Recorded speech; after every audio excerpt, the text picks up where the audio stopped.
Bonjour à tous et bienvenue dans cette vidéo. Aujourd'hui, nous allons revenir sur l'actualité brûlante avec de nombreuses annonces suite à la réunion hier à Paris des pays de l'Europe, de la possibilité d'envoyer, d'après notre président Macron, des troupes en Ukraine et d'après les déclarations du président polonais, des troupes occidentales. Je sais que ces propos ont tendu pas mal de personnes et même certains membres de mon équipe hier soir étaient un petit peu inquiets, m'ont posé pas mal de questions et ce que je vous propose dans cette vidéo, c'est que nous prenions un petit peu de recul et que nous abordions tout ça en gardant cette réplique mythique de Full Metal Jacket en tête. Talk the talk. Do you walk the walk? Jingle.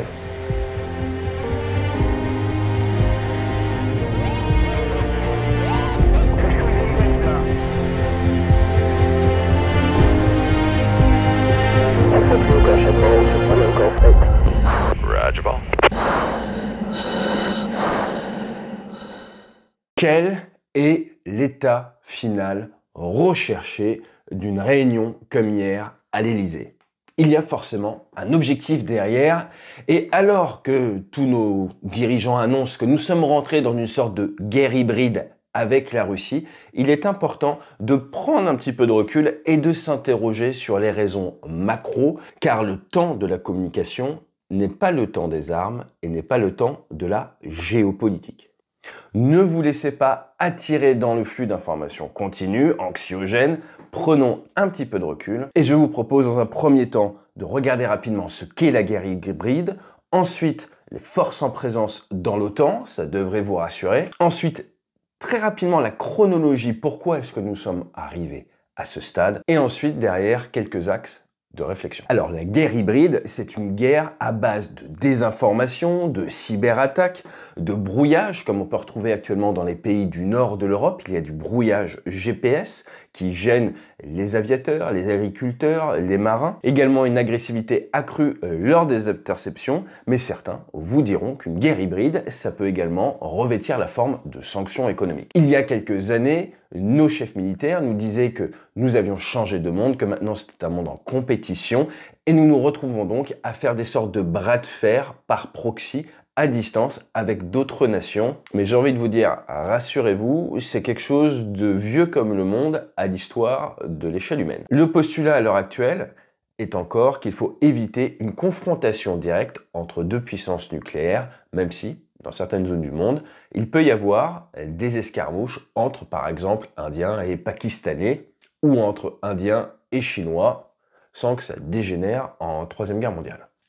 À partir de là, chaque belligérant laisse ses forces nucléaires de côté, et nous allons rentrer dans cette hybridité, cette attaque de la population, très importante en démocratie, et un des pans les plus importants lors de cette guerre hybride est forcément la communication. Nous voyons d'ailleurs apparaître sur X des communications officielles françaises qui ciblent clairement la Russie, et c'est une nouveauté. Alors, il a été beaucoup question d'envoi de troupes de l'OTAN ou d'envoi de troupes occidentales, mais de quoi est-ce que l'on parle? Petit résumé en 2 minutes. L'OTAN a été créée le 4 avril 1949. Son objectif est défensif. Depuis hier, lundi, il y a 32 États, dont la Suède, qui travaillent ensemble dans un but de sécurité. Je vous rappelle qu'à l'époque de mon père, quand il était actif dans l'armée de l'air sur Mirage 3R puis sur Mirage 4A, l'Union soviétique était à 10 minutes de vol des bases françaises, car la frontière, si je puis dire, le rideau de fer se situait au milieu de l'Allemagne. Et depuis 1991, il y a eu une extension de l'OTAN vers l'Est, extension qui a amené l'OTAN à s'élargir au fur et à mesure, et à l'heure actuelle, d'après Statista, avoir 5,8 millions de combattants disponibles, là où la Russie en a 1,3, avoir 20 633 aéronefs de combat, là où la Russie en aligne moins de 4000, avoir 12 400 chars, avoir 1 million de véhicules blindés, plus de 2100 navires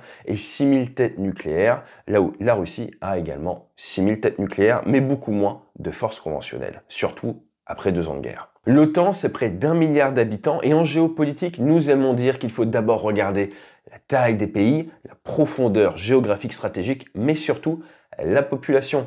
Et en face de ce milliard d'êtres humains, vous avez environ 120 millions de Russes. Les armées de l'OTAN, même si elles n'ont pas tous été à 2% du PIB pour l'effort militaire, sont équipées avec du matériel de haute technologie, sont interopérables et ont une capacité de frappe très précise et puissante. J'ai participé à des opérations avec l'OTAN, j'ai participé à des exercices avec l'OTAN.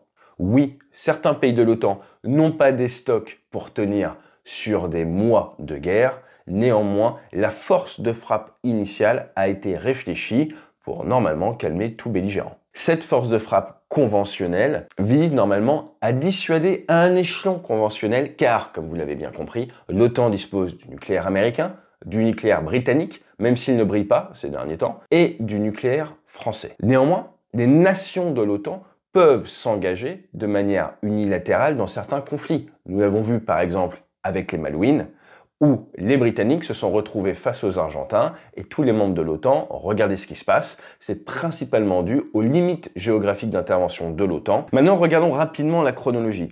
3 dates que je souhaiterais vous rappeler car elles sont importantes pour voir un petit peu le plus loin.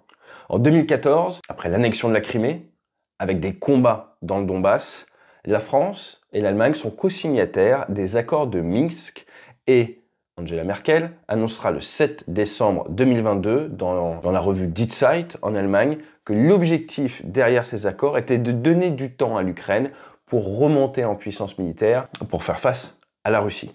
Autre date importante, celle des élections européennes. Elles ont lieu du 6 au 9 juin 2024. Et si je vous en parle, c'est parce que je pense qu'il y a un rapport direct avec le narratif et la communication actuelle. Autre date importante, le 31 janvier 2024, Thierry Breton annonçait dans Libération que l'objectif du million d'obus promis en 2023 par l'Europe serait tenu. Et 26 jours plus tard, en février, Zelensky annonçait avoir reçu 30% seulement des obus promis par l'Europe. C'est donc factuel, l'Europe n'a pas tenu son engagement, ne tiendra pas son engagement en termes d'obus d'artillerie. Et alors que les Américains ont freiné leur appui à l'Ukraine, les Ukrainiens cherchent un nouveau souffle. Alors si on regarde la chronologie depuis le début de l'opération spéciale, nous avons eu la première phase, la phase d'attaque. Les services de renseignement, qu'ils soient américains ou français, disposaient d'informations.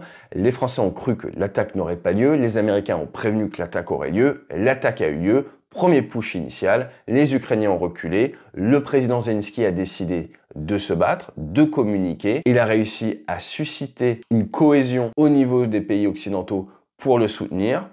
Quelques semaines après, les Russes, qui avaient clairement sous-estimé la résistance ukrainienne et le soutien occidental, ont dû faire un repli stratégique, comme ils disent, se sont réorganisés. De nombreux observateurs et même certains Ukrainiens sont alors tombés dans un excès de confiance, ont sous-estimé l'armée russe. Une contre-offensive s'est préparée, contre-offensive sans support aérien, les alliés de l'Ukraine estimant que cela franchirait une ligne rouge et pensant que les Ukrainiens pourraient y arriver sans. Contre-offensive qui n'a pas été couronnée de succès et qui a pris de court les soutiens des Ukrainiens. Pourquoi les a pris de court? Car les Américains, pour des raisons de politique interne, ont freiné leur aide. Il y a eu l'ouverture d'un nouveau front avec Israël.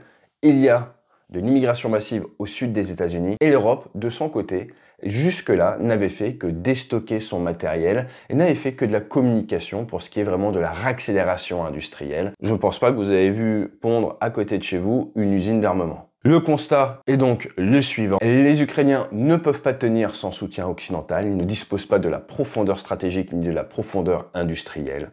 Les États européens se sont rendus compte que la démocratie américaine dépendait de sa démographie qui change énormément, centre d'intérêt de la population américaine qui évolue énormément et qui s'intéresse de moins en moins à l'Europe. Et donc peut-être qu'il en était de la responsabilité des États de l'Europe d'assurer leur propre sécurité. Or là, le constat était sans appel. Depuis 1991, nous avons récolté les dividendes de la paix. L'Europe s'est désindustrialisée d'un point de vue militaire. L'Europe a perdu beaucoup de sa capacité de dissuasion conventionnelle, même si, et j'insiste, l'OTAN est là pour ça. Et à quelques mois des élections européennes, alors que Bruxelles est attaquée par les agriculteurs, quoi de mieux pour fédérer un collectif que la peur d'une invasion dans nos territoires. Alors maintenant, essayons de regarder un petit peu au-delà de tout ça. Pour vivre en paix, il faut 3 types de dissuasion. Je les ai expliqués et présentés il y a plus d'1 an dans Au-delà de l'Ukraine.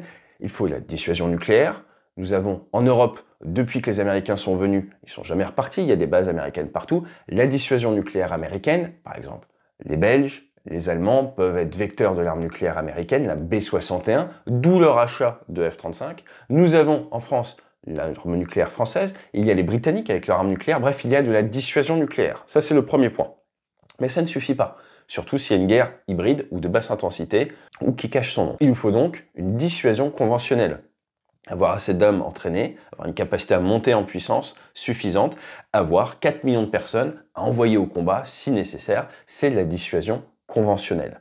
Elle existe en Europe, vous pouvez dormir tranquille, grâce à l'OTAN. Si les États-Unis quittent l'OTAN, et c'est ce que l'on entend de plus en plus dans les médias, en sortant de leur contexte les propos de Donald Trump, qui a fustigé ceux qui ne mettent pas 2% de leur PIB dans la défense. Et d'ailleurs, vous verrez, si vous entendez l'interview du président polonais qui n'est absolument pas inquiet pour la présence américaine dans l'OTAN. Mais si au niveau européen, vous voulez une dissuasion conventionnelle, il va falloir plus d'armées, plus de moyens. Pas que plus de matériel, plus d'engagés également.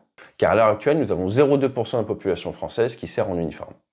Et ensuite, eh bien, pour tenir dans la durée, il faut une dissuasion industrielle que nous avons perdue, qu'il va falloir accélérer. Ça fait déjà 2 ans que nous en entendons parler et nous n'aurions pas de poudre de fabrication française avant 2025. Ça fait 3 ans, hein, ça prend beaucoup de temps. Il y a une énorme inertie pour ce qui est de la dissuasion industrielle du fait du monde dans lequel on vit et des délais. Juste pour rappel, en 1941, les États-Unis sortaient environ 5000 avions par an. En 1945, 4 ans après, ils en sortaient 95 000 par an. On peut clairement dire qu'une des raisons pour laquelle la Seconde Guerre mondiale a été gagnée, c'est grâce à la profondeur stratégique des États-Unis et cette capacité industrielle à produire. Alors à l'heure actuelle, nous entendons lever le tabou de déploiement de personnel en Ukraine, ce qui veut tout dire et rien dire, surtout au lendemain des déclarations du New York Times comme quoi il y a 12 bases de la CIA depuis des années dans le pays, et aux déclarations d'Olaf Scholz qui a clairement fait comprendre qu'il refusait de livrer des missiles Taurus pour les frappes dans la profondeur car il refusait de mettre du personnel dans le pays pour régler et désigner les cibles. Car oui, quand vous avez du Scalp, quand vous avez du Storm Shadow, il faut désigner les cibles, il faut programmer des missiles et il faut du monde pour le faire. Donc ces déploiements pourraient prendre la forme de conseillers, de démineurs, de formateurs, bref. Ce n'est pas parce qu'on vous parle de déployer des personnels en Ukraine que l'on vous parle d'envoyer des Français mourir sur le front. De toute façon, ce n'est pas là où la plus-value serait la plus forte au vu de nos formats d'armée. Il est également ressorti une coalition sur les frappes en profondeur, et là, encore une fois, de la communication. Pourquoi? Car la France, car les Britanniques livrent déjà des missiles pour faire des frappes dans la profondeur. Profondeur qui, à l'heure actuelle, est en Crimée. Ce ne veut pas forcément dire que ces frappes en profondeur iront en Russie. Il n'y a eu aucune déclaration officielle sur ce sujet de la part du président. Maintenant, au niveau des signaux faibles à observer, le tout premier, c'est la RH. Est-ce qu'il y a eu des grandes annonces comme quoi nous doublons le volume de notre armée que nous recrutons massivement en France? Pas encore, c'est pas le cas. Tant que ce n'est pas le cas, vous pouvez dormir tranquille. Le deuxième point, c'est celui de cette réindustrialisation. Il y a une volonté d'aider l'Ukraine à remonter vers un format d'armée qui va lui permettre d'avoir sa propre capacité de dissuasion conventionnelle. On en parlait sur cette chaîne comme étant un des objectifs à atteindre si on veut vraiment permettre à l'Ukraine de tenir face à la Russie dans la durée.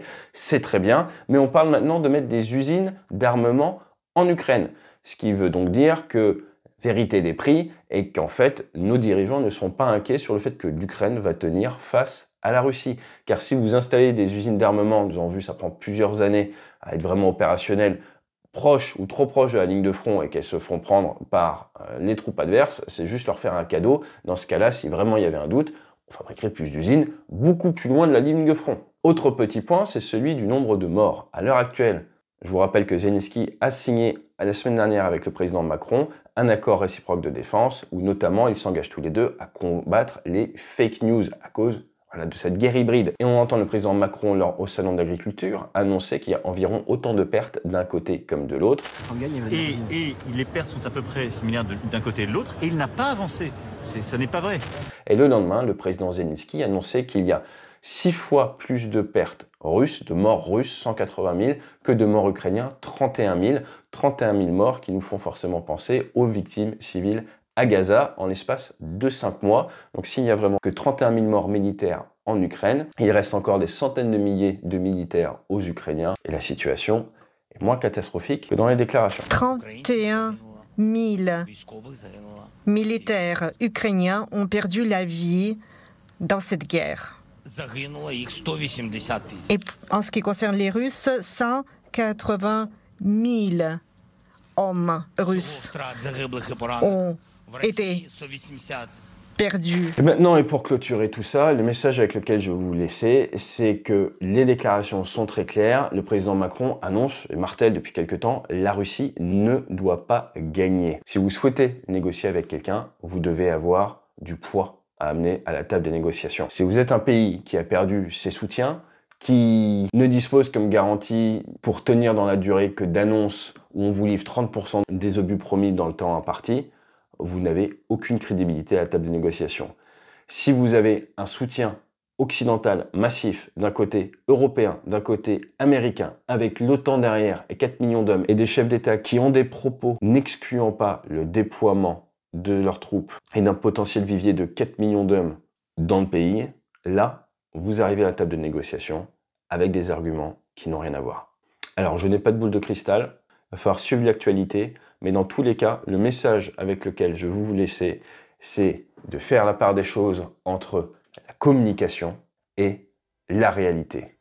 Car en fait, la guerre hybride, elle se fait autant en dehors de nos frontières qu'à l'intérieur de notre pays, et tout le monde y participe, volontairement ou involontairement. Je vous dis à très bientôt sur la chaîne et fly safe.